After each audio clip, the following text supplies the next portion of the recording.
Hey, what's up? This is ChoseN, and you are looking at my current tier list, which, by the way, I need to put in a few hours of work on this week and get it up to date. There's so many champions in Raid, it's really hard to keep this living document up to date. But anyway, I digress. We're gonna look back at the first original tier list that I put together, and it looks nothing like this. Back in the early days of Raid, my early days of being a content creator. It'll be fun to look how the game has changed since then and how my opinions have evolved versus the first tier list. We'll talk about where I was right, where I was wrong, and we'll have some fun with it. So let's get into it.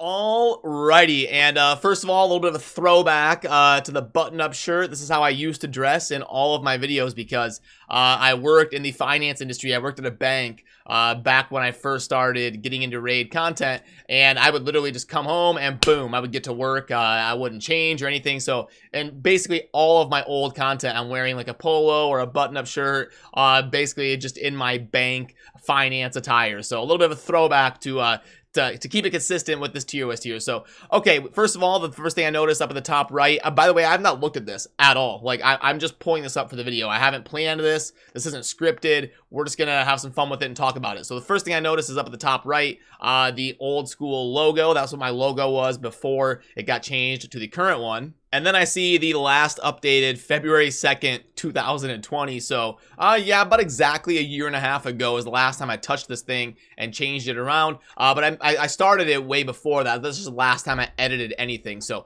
that's early February is about when I abandoned this thing and started work on the crazy, way more elaborate tier list. Okay, so first of all, as we dive into the list, what I notice here is the first two champions, Valkyrie and Martyr. So back in the early days of Raid, we didn't have near as many good champions as there is now. We didn't have ironed out, unkillable clan boss compositions. And a lot of the endgame stuff, especially for clan boss, was like double counterattack. You'd have like Valkyrie Skull Crusher would be like a godly double counterattack clan boss team to like 2-key Ultra Nightmare and stuff. 2 or 3-key Ultra was like the goal back then. So that's why you see Valkyrie and Martyr number 1 and number 2, because counterattack was so rare. It helped you beat the Fire Knight. It helped you set up a good clan boss team. And it was very sought after. After that, it looks like I didn't do too bad of a job. Battle Khazar is definitely an amazing general progression champion. Draco, obviously, Venus back then, poisons and AoE defense break and HP burn and stuff was a lot less common, so Venus was insane back then. Sir Nick, Netheril, okay, but Arbiter, Torment, Duchess, Warlord, Krisk, okay, not bad. Kymar. Okay, so the top 15 or so is pretty good. Vizier's fallen off a lot now at number 15 with the rise of unkillable comps and all the craziness. But yeah, not too bad, really, in terms of being that long ago. Not a whole lot that is, like, out of whack. Krisk and, like, Warlord would probably be up a little bit. Duchess and all that. Lysandra down at 19th. Lysandra would not be behind like Vizier anymore for sure. And then okay, so Kutraxa up at 20 might be a little bit high. Hegemon, okay, Xavia is not quite as good anymore because of the detonation mechanics that don't really work in the later dungeons, like 21 through 25. Oh, but one thing I forgot to talk about up at number 4 with Draco. Draco was actually a really bad legendary. This must have been right after they buffed him. He got a crazy significant buff that made him one of the best champions in the game. So this must have already happened by then because he would have been super low. But yeah, Raglan, Rosin. I remember when they added Rosin as a permanent fusion. So back in the day, Rosin was not a permanent fusion. And I remember us being pretty excited when they did that because he's such a generally useful champion. That's one of the things that Plarium really got right was making a champion like Rosin available for players to kind of work towards acquiring because he's definitely like a really good progression for your account. Then Lonicus. Okay, Lonicus was really new, and maybe I was overestimating that a little bit. Maui, so there wasn't as many revivers back then. Maui was a really good champion for sure. I don't even think Rotos was out yet or anything. Rotos would have definitely been on here by now. So yeah, Rotos wasn't really in the game yet. But this isn't as bad as I thought it was going to be. It's not good, but it's not as bad as I thought it was going to be in terms of like things just being crazily ranked. Crypt King at 50th, he'd probably be down a little bit. Queen Ava all the way up at 37. She's a really good champion to get early game because she's such a good campaign farmer. She's got such a low threshold for making like a 8-second farmer because of her aura and the way her abilities work. So I at least get that, but 37 is maybe a little bit high for Queen Ava. Blind Seer's down at 48, but I think Blind Seer's been buffed since I did this, so my way of thinking may have been fair at that point. Let's see. I'm not seeing anything Candrafon down at 63. He was viewed as really bad, but he did get a pretty decent buff, so he would have been definitely slid up the list here. Okay, Foley's aged pretty well, so he wouldn't be that low really anymore. And look at that, that's hilarious. We've got Mashaled at dead last. So how funny is that I just had a video being so hyped about pulling Mashaled. Yeah, Mashaled and Draco are probably two of the craziest bounce changes they've done. They always said back in the day, like, we understand Mashaled's pretty bad, but we're hesitant to balance him because he is a campaign boss, so it will change players' experience in terms of fighting through the campaign, and that could really drastically affect, you know, how Raid functions as a game. So they were kind of scared, or at least that was their reasoning of why they were scared to balance Mashaled, even though he was really, really bad. But now he's one of the best non-void legendaries in the game, so that's kind of funny. Shamrock was the second legendary I summoned. They actually had a fusion for him back in the day, and he was kind of underwhelming. I think he's been balanced since at this point in time as well. I'm surprised Sathalia is this low. I feel like she got buffed as well, and I know that Gurgo got rebalanced, buffed since this point. So it's hard to kind of keep track. There may have been a reason why they were ranked a certain spot here. Like the ones like Mashaled definitely make sense. Like, he was really, really bad back in the day, but definitely got a significant buff. We got War Mother here at 62. So my first three legendaries were War Mother, and then Lord Champfort and Shamrock. That was my first three. I think Shamrock was before Lord Champfort. Yeah, War Mother, Shamrock, and then Lord Champfort. And then finally I was like, okay, I've just gotta invest in Lord Champfort. I can't just never build a legendary. I'm never gonna get one of these top 20 ones. I've got to build one eventually. So Lord Champfort was the first legendary that I actually invested in. And you can see him right here at 57, which, I mean, I think it's fair. He's a pretty decent, I think they've changed him too. I think he scales his damage with HP now or something, and it used to be attack. Abess has also definitely gotten buffed. She's all the way down here at 61, or 71, sorry. So, but she's been buffed since then. So, yeah, I mean, honestly, not as bad as I thought it was going to be. I had been doing content on Raid for about, oh, I don't know, 8 months or so at this point. So, okay, I expected it to be worse than this. It's definitely not great or anything. There's a lot of changes I would make, but kind of funny that back then there was 81 legendaries in the game. Now it's well over 100. I think it's like 125.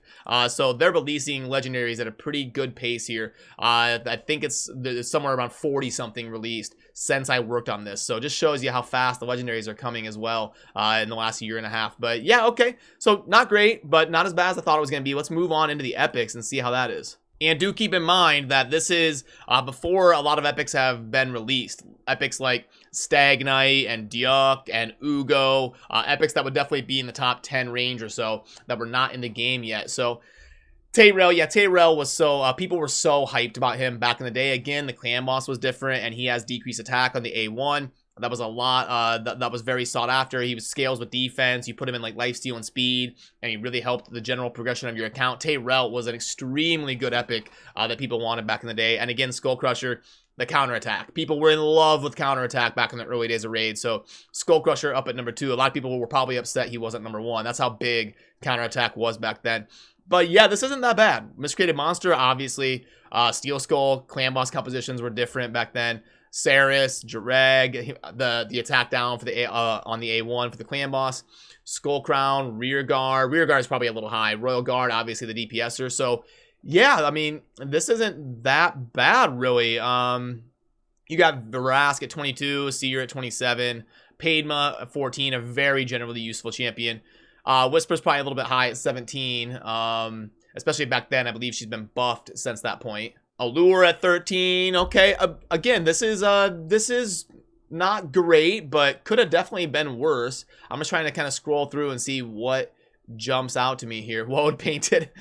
Of course, still poor Woad Painted, still Woad Painted is probably a lot of people. That's kind of like the meme. I know when people pull Woad Painted, it's like it's a definite that name comes up a lot when people are talking about being upset about pulls. So funny that not much has changed since then. But yeah, I mean, this is probably a little bit more accurate than the legendary list even. So yeah, like I would give my old self probably like a 5 out of 10 on the legendary tier list, which I was expecting like a 2 or 3. So that's why I said better than I thought, but not good. I'd give myself, if I give myself a 5 out of 10 on the legendaries, I'd give myself like a 6 or a 7 out of 10 on the epics. Like I would change some stuff around, but really for back in the day, not too bad. How about the rares? Apothecary at number 1, yeah, and that's still probably the case. Apothecary is just such a game changer with those crit heals and the AoE speed buff for your team and the awesome base speed. Just an amazing early game champion for any account to get. Can definitely help you out a ton. So yeah, I would still probably have Apothecary as the number 1 rare in terms of like general usefulness for players summoning Bellward. Yeah, Cold Heart Kale. Reliquary, yeah, this is pretty active. Like I still kind of feel the same way. There's been really good rares that have been released since then, like a Veer for the dwarves and stuff. But for what the game was back then, this looks decent. I wouldn't change a whole lot, honestly. Steel Bowyer was kind of funny back in the day. They released Steel Bowyer and she was kind of broken at first. And then they just slammed her into the ground. Like people were so excited about Steel Bowyer. Everybody was making videos and doing crazy dungeon strategies with Steel Bowyer. And then they nerfed her pretty hard, pretty quickly. And then I had Steel Bowyer down at dead last. But yeah, nothing crazy on the rares standing out to me. I'd give myself like a 5 on the legendaries, a 6 or a 7 on the epics. And I'd give myself like a 8 on the rares. I'm sure a lot of these ones down here would be changed around. But in terms of the top, yeah, not a whole lot has changed throughout the last year and a half or so from the early days. So yeah, like 5 out of 10 on the legendaries.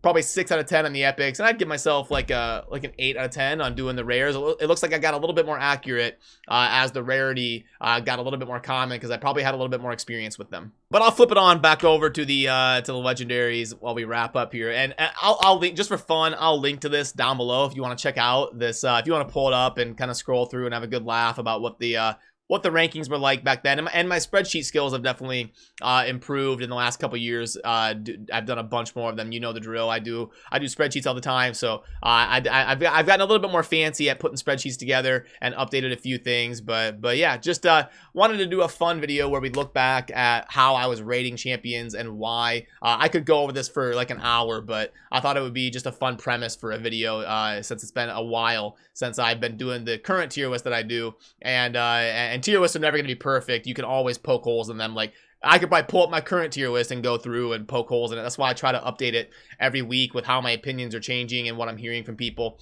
and stuff like that. Because it's never going to be perfect, but you just try your best to make it a fun resource for people to have. So anyway, let me know what you think down in the comments. Let me know the rankings that jumped out to you that just seem kind of funny and crazy. It's always fun to hear your input as well. So that'll do it for this one. As always, thank you for watching. Have a good rest of your day. Peace.